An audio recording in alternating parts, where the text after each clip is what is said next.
So guys अभी तक हम डायमेंशंस के तीनों यूजेस के बारे में पढ़ चुके हैं। हमने न्यूमेरिकल्स कर लिए हैं तीनों यूजेस के ऊपर। दैट इज हमने करेक्टनेस ऑफ इक्वेशन के ऊपर न्यूमेरिकल्स किए, हमने एक सिस्टम से दूसरे सिस्टम में कन्वर्ट करने वाले न्यूमेरिकल्स किए, हमने फॉर्मूला डिराइव करने वाले न्यूमेरिकल्स किए।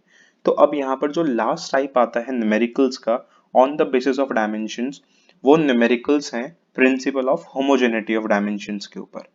ठीक है, या फिर मैं इसको इस तरह बोलूं, ये न्यूमेरिकल्स किस कॉन्सेप्ट पे बेस्ड हैं? ये न्यूमेरिकल बेस्ड होते हैं इस कॉन्सेप्ट पे कि आप सिर्फ उन क्वांटिटीज का एडिशन कर सकते हो, सब्ट्रैक्शन कर सकते हो और कंपैरिजन कर सकते हो, जो क्वांटिटीज क्या होती हैं आपकी लाइक क्वांटिटीज होती हैं। एंड चैप्टर के एंड में या फिर मैं बोलूं वीडियो के एंड में हम लोग पढ़ेंगे लिमिटेशंस ऑफ डायमेंशनल एनालिसिस। सो ये टॉपिक्स हमको इस वीडियो लेक्चर में कवर करना है। और ये जो पॉइंट 1 है आपका, जो मैं यहाँ पर दिखा रहा हूँ ये वाला आपको, ये हमने to check the correctness of equation में भी हमने जिक्र किया था सेकेंड पार्ट में, कि आप केवल उन क्वांटिटीज को ऐड कर सकते हो, उन क्वांटिटीज को सब्ट्रैक्ट कर सकते हो एंड उन क्वांटिटीज को कंपेयर कर सकते हो जो क्वांटिटीज हमेशा क्या होती हैं, लाइक होती हैं। तो जो क्वेश्चंस हम लोग इस वीडियो लेक्चर में कवर करने वाले हैं, ये सारे क्वेश्चंस इस कॉन्सेप्ट पर बेस्ड हैं। ठीक है, so let's start our video lecture. Always do it on my own, so I gotta get through it. And the only thing I know is to love what I'm doing. Never give up, never slow, till I finally prove it.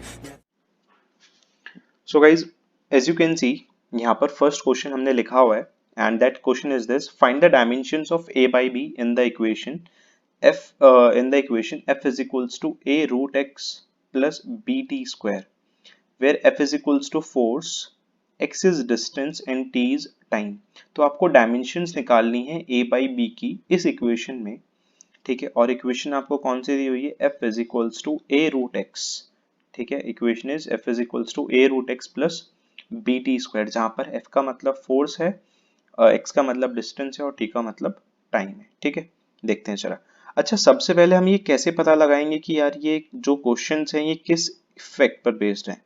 देखिए, जब भी आपको question में a by B की dimensions निकलवाई जाएं, ठीक है, या फिर a और b की डायमेंशंस निकलवाई जाएं, या फिर a और b की SI यूनिट्स पूछी जाएं, तो आपको सीधा सीधा ये समझना चाहिए, सीधा सीधा आपके दिमाग में ये बात जानी चाहिए कि ये क्वेश्चंस किस फैक्ट पर बेस्ड हैं। ये क्वेश्चंस इस फैक्ट पर बेस्ड हैं कि like quantities can be added, like quantities can be subtracted, and hence we can compare only like quantities, जो हमने to check the correctness of equation वाली वीडियो लेक्चर में भी पढ़ा था पार्ट 2 में।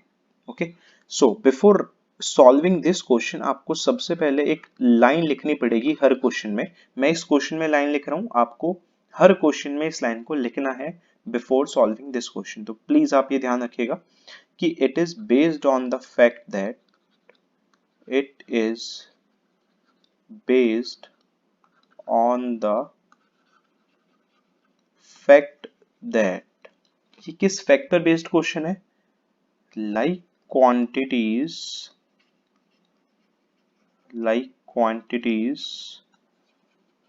can be added, कि it is based on the fact that like quantities can be added, subtracted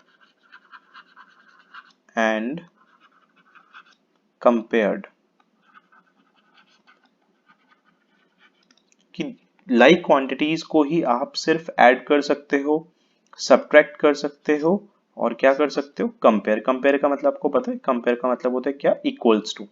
ठीक है, सो इसका मतलब ये हुआ कि जहां पर हमको दो क्वांटिटीज आपस में ऐड होती हुई दिखाई देंगी, मतलब वो क्वांटिटीज कैसी होंगी? लाइक होंगी। कहीं पर दो क्वांटिटीज आपस में हमें सब्ट्रैक्ट होती हुई दिखाई दे रही हैं, तो वो दोनों क्वांटिटीज कैसी होंगी? लाइक होंगी। अगर कहीं पर दो क्वांटिटीज कंपेयर हो रही हैं, तो वो दोनों क्वांटिटीज भी क्या होंगी? लाइक होंगी। ठीक है, तो देखते हैं जरा। तो now as you can see, ये a रूट एक्स और बी टी स्क्वायर दोनों क्वांटिटीज क्या हो रही हैं? ऐड हो रही हैं। इसका मतलब दोनों लाइक क्वांटिटीज है, तो मतलब आप इनको कंपेयर कर सकते हो। ये बात समझ आई? आप इनको कंपेयर कर सकते हो। बट द प्रॉब्लम इज अगर हम a रूट x और bt स्क्वायर को कंपेयर करते हैं तो ना तो हमें a की वैल्यू पता ना हमें b की वैल्यू पता, मतलब अभी हम इस वाले मेथड को नहीं लगा सकते, इस वाले मेथड को अभी हम नहीं लगा सकते। समझ आया ना क्यों नहीं लगा सकते इस वाले मेथड को हम? सबसे पहले क्योंकि ना तो हमें a की वैल्यू पता अभी और ना ही हमें b की वैल्यू पता। तो हमें क्या करना पड़ेगा, तो हमें ये देखना पड़ेगा कि आप लाइक क्वांटिटीज को कंपेयर भी कर सकते हो। तो अगर आप ये इन दोनों को देखो, f और ये वाली quantities f is equals to a by root X, तो ये दोनों इक्वेट हो रही है ना, मतलब दोनों कंपेयर हो रही हैं। देन इसके बाद आप क्या लिखोगे, तो आप इन दोनों को उठा के क्या कर दोगे, कंपेयर, क्योंकि लाइक है। Then f is equals to a root X. ठीक है, अब आपको यहाँ पे इनकी डायमेंशंस लिखनी है। तो f की डायमेंशंस आपको पता होगा, f की dimensions that is forces mlt minus 2। ठीक है, a की तो हमें निकालनी है और x क्या है, x is your distance, x is your distance. तो is equals to a into distance is l और उसकी पावर हाफ। तो यहां से क्या आया, यहां से आया a is equals to mlt minus 2 divided by l की पावर हाफ। अब आपको पता है ये l की पावर हाफ ऊपर जाएगी, तो ऊपर जाके पावर क्या हो जाएगी, माइनस। तो यहाँ पर क्या बनेगा, m l की पावर 1 माइनस हाफ t की पावर माइनस 2। तो यहाँ से a क्या मिल जाएगा आपको इसको सॉल्व करके, ठीक है, आपको क्या मिल जाएगा इसको सॉल्व करके, you will get m l की पावर हाफ l की पावर हाफ t माइनस 2। ये आपको मिलेगा a की वैल्यू इसको सॉल्व करके, that is a is equals to m l की पावर हाफ t की पावर माइनस 2। अब हमें निकालना है, हमें a बाई b निकालना है, मतलब हमें a की भी डायमेंशंस निकालनी है और हमें b की भी डायमेंशंस निकालनी है। तो अगर हम b की डायमेंशंस की बात करें, अब हम क्या कर सकते हैं, देखिए अब हम ये वाला तरीका लगा सकते हैं जो हम पहले नहीं लगा सकते थे। अब दोनों a रूट x और bt स्क्वायर क्या हो रहे हैं, ऐड हो रहे हैं, तो अब हम दोनों को इक्वेट कर सकते हैं। Now a root x is equals to किसके, bt स्क्वायर के। तो अगर आप देखोगे यहाँ पे, तो a की डायमेंशंस हमने निकाली हैं, क्या हम ऑलरेडी निकाल चुके हैं, M L half t minus 2 multiply by root X, मतलब l की power half is equals to B T square. तो b की निकालनी है, t स्क्वायर मतलब कुछ इस तरह। तो जब आप यहाँ पर b की डायमेंशंस निकालेंगे तो आपको क्या देखेगा, यू विल गेट, देखिए l की पावर हाफ और l की power half, half plus half कितना हो गया, ये हो गई l की पावर 1। ठीक है, t की पावर माइनस 2 डिवाइडेड बाई, यहाँ पर t की पावर कितना हो गया, 2। ठीक है, नाउ अब ये t की पावर 2 ऊपर जाएगी तो ये t की पावर कितना बन जाएगा, तो b will become m l की पावर 1 है। ठीक है, ये रही l की पावर 1 और t की पावर माइनस 2, और ऊपर जाकर t की पावर 2 भी माइनस में हो जाएगी, तो t की पावर माइनस 4। तो ये आपने निकाल लिया, ये आपने निकाली a की डायमेंशन और ये निकाली आपने b की डायमेंशन। तो आपको क्वेश्चन में क्या निकालना है, आपको क्वेश्चन में a बाई, ये देखिए आपको क्वेश्चन में क्या निकालना है, क्वेश्चन में आपको a बाई b निकालना है। तो अगर मैं यहाँ पे बहुत शॉर्ट में लिखूं, तो देयरफॉर a बाई b। ठीक है, तो you can C a is, आपको बस क्या करना है, इन दोनों को उठाकर डिवाइड कर देना, तो हाफ। ठीक है, let me just right it somewhere else.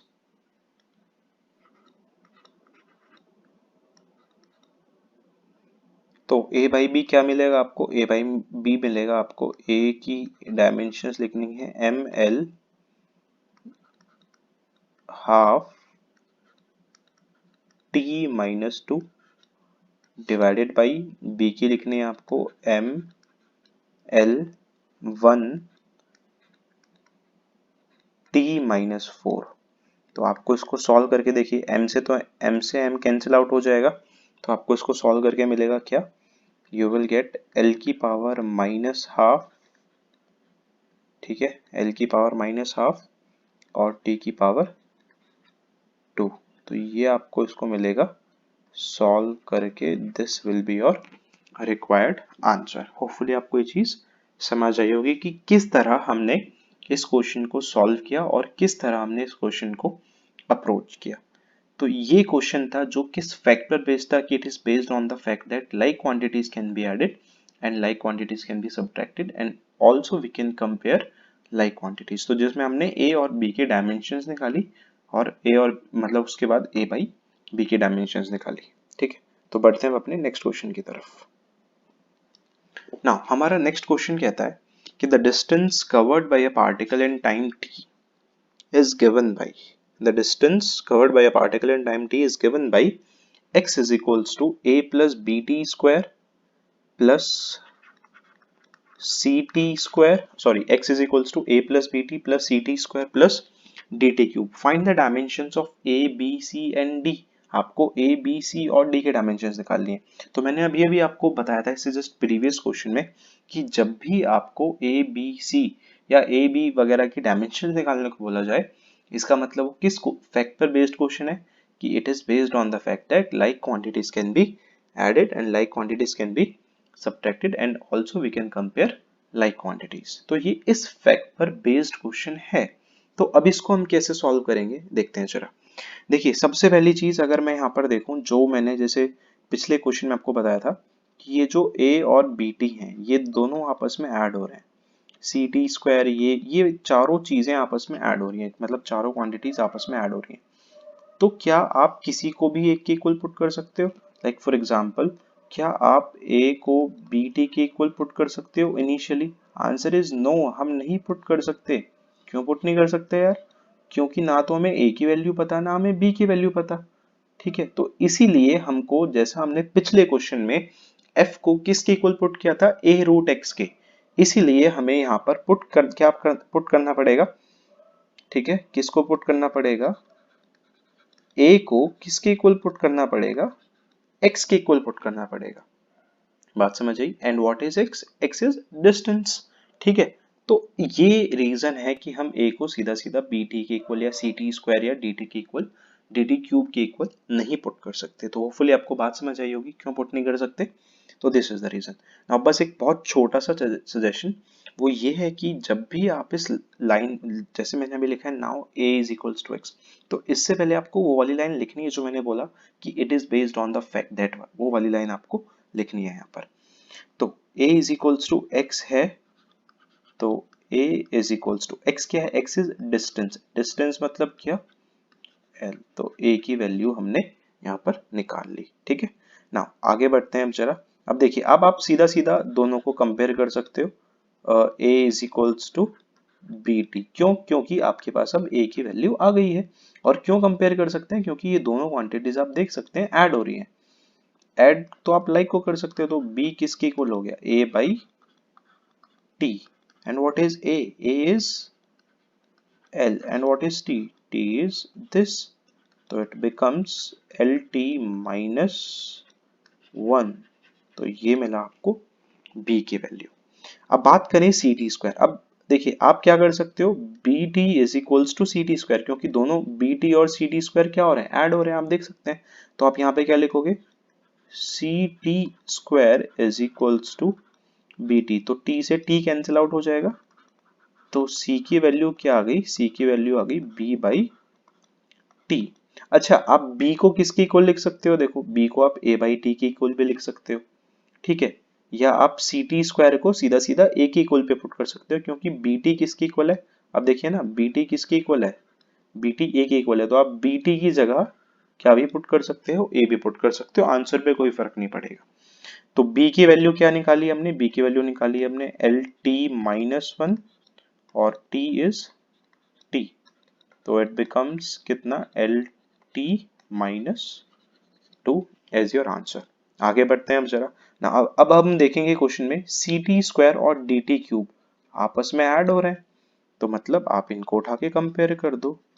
तो C T square is equals to D T cube, तो इससे ये कट जाएगा, तो सी किसके सॉरी डी किसके इक्वल बचेगा, D is equals to C by T. And what is C, C is L T minus 2 divided by T. तो ये क्या बन गया, ये बन गया आपका एल टी माइनस 3। तो ये हैं आपके इस क्वेश्चन के आंसर्स की जिसमें आपने ए बी सी और डी की डायमेंशंस निकाली। होपफुली ये क्वेश्चन भी आपको समझ आया होगा। तो बढ़ते हैं अपने नेक्स्ट क्वेश्चन की तरफ। नाउ नेक्स्ट क्वेश्चन हमारा बोलता है find the dimensions of A multiply B. आपको डायमेंशंस निकालनी है ए मल्टीप्लाई बी की। अभी फर्स्ट क्वेश्चन में हमने ए डिवाइडेड बाई बी की डायमेंशंस निकाली थी, अब आपको ए मल्टीप्लाई बी की डायमेंशंस निकालनी है, जहां पर पी का मतलब पावर है, ठीक है, एक्स का मतलब डिस्टेंस है और टी का मतलब टाइम है। तो इसमें क्या है, ये क्वेश्चन थोड़ा सा उससे अलग है, बट ए और बी की वैल्यू निकालनी है, मतलब फिर भी सेम है आपका यहाँ पे। और वो क्या है, आई मीन उसे एक लाइन फिर से सेम आएगी, और वो लाइन कौन सी सेम आएगी, वही वाली जो मैंने पिछले क्वेश्चन में रिपीट की थी आपसे कि it is based on the fact that वाली। तो आई विल सजेस्ट कि प्लीज आप इस लाइन को जरूर लिखिए इस क्वेश्चन को सॉल्व करने से पहले। नाउ अब अगर मैं इसको ए और बी की डायमेंशंस निकालनी है, ठीक है, अगर मैं यहाँ पर इसको ऐसे लिखूं A T is equals to B minus X square divided by P, ठीक है, और ये t फिर लेटर ऑन कहाँ जाएगा, नीचे, तो a इज इक्वल्स टू फिर क्या बचेगा, b minus X square divided by P T. अब इसमें प्रॉब्लम क्या है, इसमें प्रॉब्लम ये है आपके पास b की वैल्यू नहीं है, वरना यहाँ से a की वैल्यू आ जाती। तो हमें सबसे पहले b की वैल्यू निकालनी पड़ेगी। अब b की वैल्यू निकालने के लिए आप क्या देख रहे हो, आपने देखा ये b माइनस एक्स स्क्वायर आपस में क्या हो रही है, दोनों टर्म्स क्या हो रही है, सब्ट्रैक्ट, और सब्ट्रैक्ट हो रही है, तो इनको क्या कर सकते हो आप, इक्वेट कर सकते हो, कंपेयर कर सकते हो, क्योंकि लाइक क्वांटिटीज हैं। और x का मतलब क्या, l, क्योंकि डिस्टेंस दिया हुआ है, तो b किसके इक्वल आ गया, b आ गया आपका l स्क्वायर के इक्वल, ठीक है, ये आंसर नहीं है, सॉरी। अब हमें a की वैल्यू निकालनी है, तो हम a की वैल्यू तो निकाल सकते हैं बड़े आराम से। Now a is equals to b minus X square divided by P T, ठीक है। तो b का हमने क्या निकाला, b का हमने निकाला l स्क्वायर, और डिस्टेंस का स्क्वायर है तो ये भी l स्क्वायर ही आएगा, divided by what is p, p is what is p, p is power, और पावर का डायमेंशनल फॉर्मूला आपको याद हो जाना चाहिए अभी तक, तो it will be ml2 t minus 3 dot t, ठीक है, ये चीज हुई होगी। नाउ अब इसको अगर हम देखें, देखिए अब यहाँ पर ना आप में से बहुतों को लगेगा कि यार ये L square minus L square zero हो गया, लेकिन नहीं, ये L square minus L square zero नहीं होगा, ये L square minus L square किसके इक्वल होगा, ये इक्वल होगा आपके एल स्क्वायर के ही।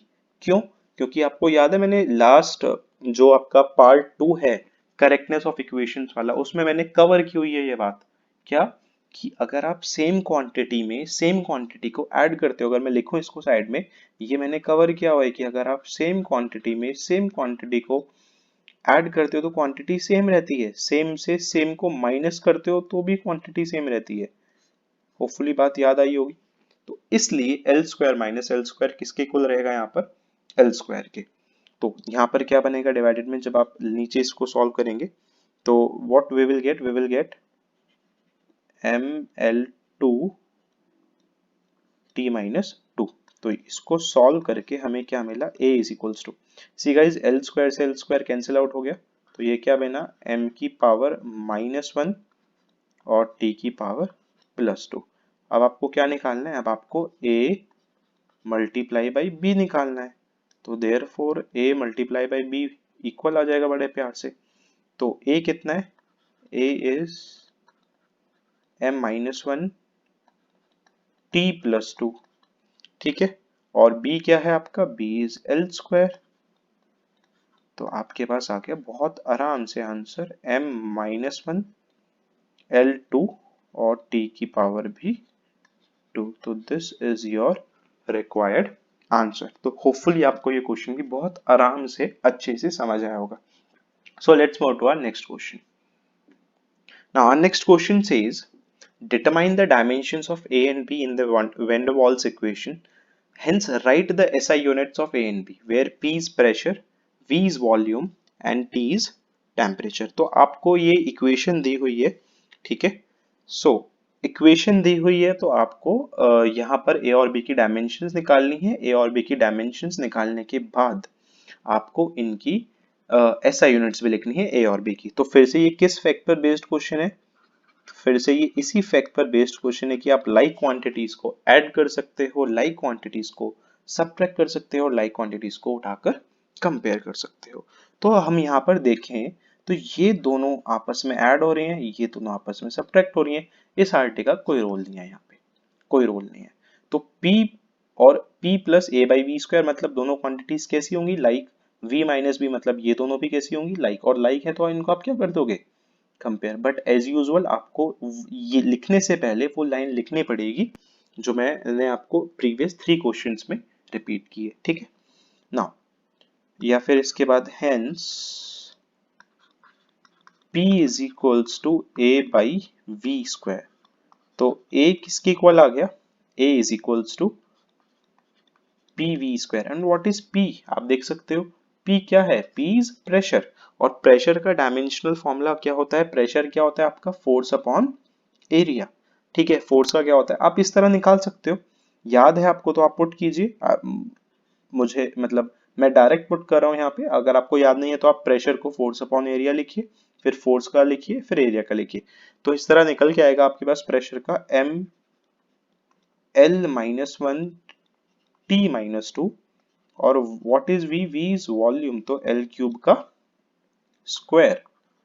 तो A इज इक्वल्स टू क्या मिला आपको? आपको मिलेगा ये। तो एक डायमेंशन आपने लिख दी A की, that is ML5T minus two. ML5T minus two. अच्छा, ऐसा यूनिट्स की चलिए बाद में बात करेंगे, पहले इसकी B की भी निकाल लेते हैं। तो ऑल्सो भाई ये दोनों माइनस हो रही है क्वांटिटीज आपस में, सी माइनस हो रही है, तो आप B को किसके इक्वल पुट कर दोगे? V के। And what is V? V is volume, जैसा कि क्वेश्चन में हमको गिवन है कि V क्या है? V is volume. और वॉल्यूम क्या होता है आपका? वॉल्यूम होता है L क्यूब। तो ये आपने निकाल दिया ये डायमेंशन। SI यूनिट की बात करें तो SI यूनिट्स ऑफ, तो A की SI यूनिट क्या होगी देखते हैं जरा। देखिए A का फॉर्मूला क्या है? ML5T minus two. मतलब M मतलब क्या होता है? मास, दैट इज kg। L मतलब लेंथ मतलब मीटर की पावर 5, और टाइम मतलब सेकेंड की पावर माइनस टू। अब बात करते हैं B की। तो B तो आपको साफ साफ दिख रहा है, B इज क्या? L की पावर 3। लेंथ की SI यूनिट क्या होती है? मीटर। तो मीटर का क्यूब। तो ये हो गया आपका इसका दूसरा आंसर, ठीक है। दैट इज जहां पर हमने A और B की SI यूनिट्स निकाली और उनकी साथ के साथ डायमेंशंस भी लिखी। तो बढ़ते हैं अपने लास्ट क्वेश्चन मतलब नेक्स्ट क्वेश्चन की तरफ। And this question is this, ये बिल्कुल मिलता जुलता क्वेश्चन है जैसा अभी हमने किया था पीछे क्वेश्चन नंबर 5, जैसा हमने 4 किया था उसके जैसा ही क्वेश्चन है बिल्कुल। तो सबसे पहले आप वही लाइन लिखेंगे। यहाँ पर P आपको प्रेशर दिया हुआ है, x डिस्टेंस दी हुई है और T टाइम दिया हुआ है। तो P is equals to A minus T square divided by BX। ये इक्वेशन है, आपको A बाई B की इसमें डायमेंशन निकालनी है। तो सबसे पहले आप देख पा रहे हैं A माइनस टी स्क्वायर मतलब दोनों माइनस हो रहे हैं, तो A को किसके इक्वल लिखोगे आप? हेंस उस लाइन लिखने के बाद आप लिखोगे A is equals to T square. And what is T? T is time. तो A इज इक्वल्स टू क्या बन गया आपका? टी स्क्वायर, ठीक है। अब आपको क्या लिखना है यहाँ पे? यहाँ पे अब आपको B की भी निकालनी है। एंड ध्यान रखिएगा B क्या था आपका? B वॉज सॉरी B की भी डायमेंशंस निकालनी है, उसके बाद आपको क्या बोलते हैं इसका A बाई B की डायमेंशंस निकालनी है, वेयर P इज प्रेशर, ठीक है। तो यहाँ से अगर मैं लिखूं BX is equals to A minus T square divided by P, तो B की वैल्यू क्या आ गई? B is equals to A minus T square divided by px। ये बिल्कुल सेम जैसा बन गया लास्ट क्वेश्चन की तरह, जैसा हमने पीछे अभी किया था question number 4। Sorry question number 4 नहीं, सॉरी क्वेश्चन नंबर 3 के जैसा बन गया, जैसा अभी हमने क्वेश्चन नंबर 3 किया था। ठीक है, तो ऐसे ही आप यहाँ पर जैसे मैंने अभी ए की वैल्यू निकाली है, सेम ऐसे ही आप बी की निकालेंगे। तो मैं आपको डायरेक्ट आंसर बता रहा हूँ, प्लीज इसको ट्राई कीजिए खुद से। ठीक है, तो जब आप बी की वैल्यू निकाल लेंगे यहाँ पे कुछ, तो जो ए बाई बी का फाइनल आंसर आएगा, वो फाइनल आंसर क्या मिलेगा आपको, वो मिलेगा M L zero T minus 2, ये आपको मिलेगा फाइनल आंसर।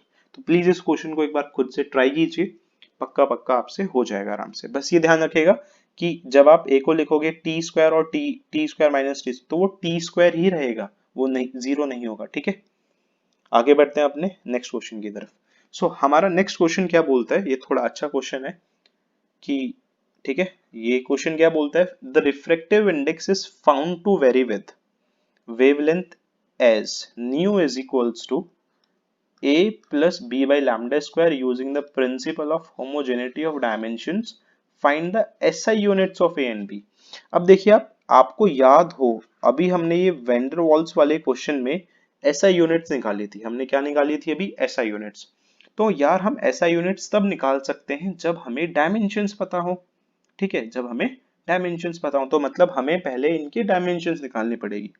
अब अगर आप देख पा रहे होंगे तो ये a और b बाई लैम्डा स्क्वायर, ये दोनों टर्म्स आपस में ऐड हो रही हैं, तो मतलब मैं इनको कंपेयर कर सकता हूँ, बट स्टार्टिंग में कंपेयर नहीं कर सकता। ठीक है, स्टार्टिंग में कंपेयर नहीं कर सकता। क्यों नहीं कर सकता, क्योंकि ना मेरे पास a की वैल्यू है ना मेरे पास b की वैल्यू। तो सबसे पहले वही लाइन आएगी सबसे, ठीक है, कि it is based on the fact that like quantities can be added like quantities can be subtracted वाली लाइन आएगी। उसके बाद अच्छा, पहले चलिए ये देखते हैं कि इस न्यू मतलब रिफ्रैक्टिव इंडेक्स की डायमेंशंस क्या होती हैं। तो आपको पता, जिसको नहीं पता उसके लिए मैं बता रहा हूँ, न्यू का फॉर्मूला मतलब रिफ्रैक्टिव इंडेक्स का फॉर्मूला क्या होता है, velocity of light in air divided by velocity of light in लेट से ग्लास, मतलब किसी भी मीडियम की बात होती है तो लेट से ग्लास में। और वेलोसिटी मतलब क्या आपको पता है, वेलोसिटी मतलब क्या, एल टी माइनस 1 और नीचे भी एल टी माइनस 1।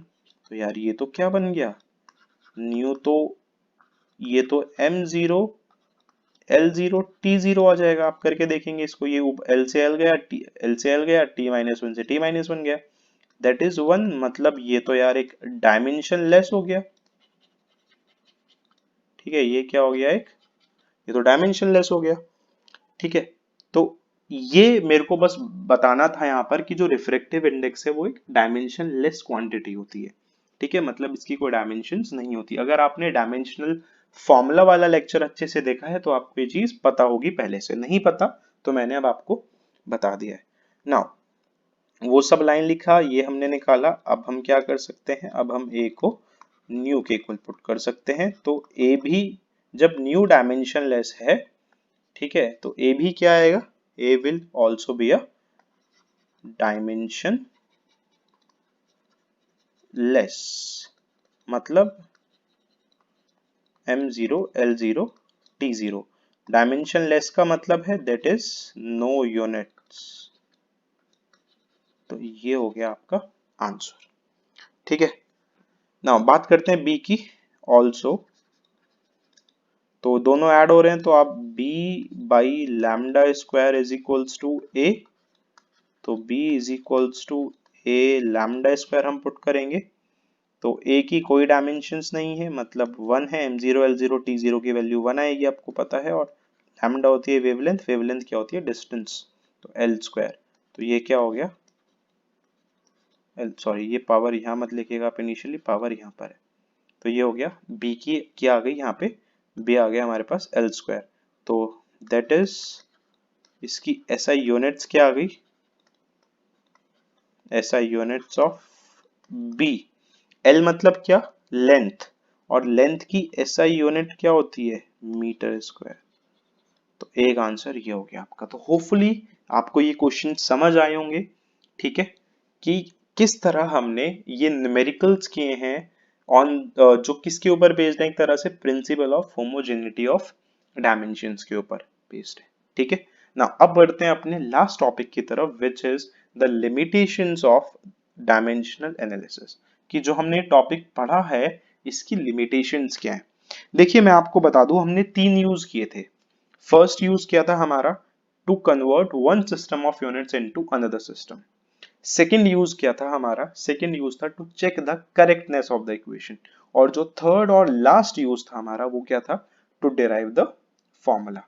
तो था क्या, जो हमने यूजेस किए थे उन यूज, जो हमने स्टार्टिंग के 2 यूजेस किए थे, that is to convert one system of units into another system and to check the correctness of the equation, उन दोनों यूजेस में कोई लिमिटेशंस नहीं थी, that is there were no limitations in conversion of system of units, ठीक है, into another system and in the checking of accuracy of the equation, की इसमें कोई भी लिमिटेशंस नहीं थी। लेकिन लेकिन लेकिन there is a twist in the tail, जो हमारा थर्ड यूज था, और थर्ड यूज क्या था हमारा, डेरिवेशन ऑफ द फॉर्मूला, उसमें कुछ लिमिटेशंस थी। पहली लिमिटेशन की आपको याद होगा, हमने डायमेंशनलेस कांस्टेंट्स, एक कांस्टेंट के माना था उसमें, ठीक है, उस के को हमने पुट किया था जो क्वेश्चन में गिवन था, तो हमें उसके बारे में कोई इंफॉर्मेशन गिवन ही नहीं थी, that is it gives no information about, किसके बारे में कोई इंफॉर्मेशन नहीं दी गई हमें, डायमेंशनलेस कांस्टेंट के बारे में जो फॉर्मूले में यूज हुआ है, जैसे 1 2 3 pi etcetera etcetera. Second, if a quantity depends on more than 3 factors, अगर कोई क्वांटिटी 3 से ज्यादा फैक्टर्स पर डिपेंड कर रही है तो आप उस केस में उसका फॉर्मूला डिराइव ही नहीं कर सकते। ठीक है, अगर कोई क्वांटिटी 3 से ज्यादा फैक्टर्स पे डिपेंड कर रही है तो आप उसका फॉर्मूला डिराइव ही नहीं कर सकते, क्योंकि यहाँ पर राइट हैंड साइड में फैक्टर्स हो जाएंगे 4 केवल, और लेफ्ट हैंड साइड में तो जबकि 3 ही बनेंगे, that is m0 l, m की पावर a, l की पावर b, t की पावर c, इस तरह से। तो इस तरह आप फॉर्मूला नहीं डिराइव कर पाएंगे अगर कोई क्वांटिटी 3 से ज्यादा फैक्टर्स पर डिपेंड कर रही है। तीसरा लिमिटेशन क्या था कि we cannot derive formulae containing trigonometrical functions, हम फॉर्मूले डिराइव नहीं कर सकते, ठीक है, ट्रिग्नोमेट्रिकल फंक्शंस के लिए, या उन क्वेश्चंस के लिए जिनमें ट्रिग्नोमेट्रिकल फंक्शंस हैं, लॉग फंक्शंस है, एक्सपोनेंशियल फंक्शंस है। क्यों? क्योंकि उनकी कोई डायमेंशंस नहीं होती। ठीक है, नेक्स्ट, अब ये क्या है, it can not be use to derive exact form of relation, कि ये एग्जैक्ट फॉर्म ऑफ रिलेशन हमको नहीं बताता। कब नहीं बताता? when it consists of more than one part of any side। जैसे मान लेते हैं, इसके लिए एक एग्जांपल मैं यहाँ पर आपको दिखा दूं। जैसे मान लीजिए कोई इक्वेशन है s is equals to ut plus half at square. तो इस इक्वेशन में आप देखेंगे ये मोर देन वन पार्ट आ रहा है ना, एक ut, एक ये पार्ट है, एक ये हाफ at स्क्वायर ये पार्ट है। तो अगर हम इस फॉर्मूले को डायमेंशंस के बेसिस पे निकालने गए तो ये हमें एग्जैक्ट फॉर्म ऑफ रिलेशन नहीं देगा। ठीक है, ये हमें एग्जैक्ट फॉर्म ऑफ रिलेशन नहीं देगा। बात समझ आई? क्यों? क्योंकि ये एक से ज्यादा पार्ट पर डिपेंड कर रहा है एक साइड पे। And last but not the least, बहुत सिंपल और बहुत इजी, हमें ये पता ही नहीं चलता कि हमारी जो फिजिकल क्वांटिटी है वो स्केलर है या फिर वो क्वांटिटी वेक्टर है। ओके, तो ये थे हमारे लिमिटेशंस ऑफ डायमेंशनल एनालिसिस जो हमने पढ़े हैं यहाँ पर, after completion of all the uses of after completion of all the uses of dimensions. So hopefully आपको ये टॉपिक समझ आया होगा, ये वीडियो अच्छी लगी होगी। So guys, thank you for watching, have a good day.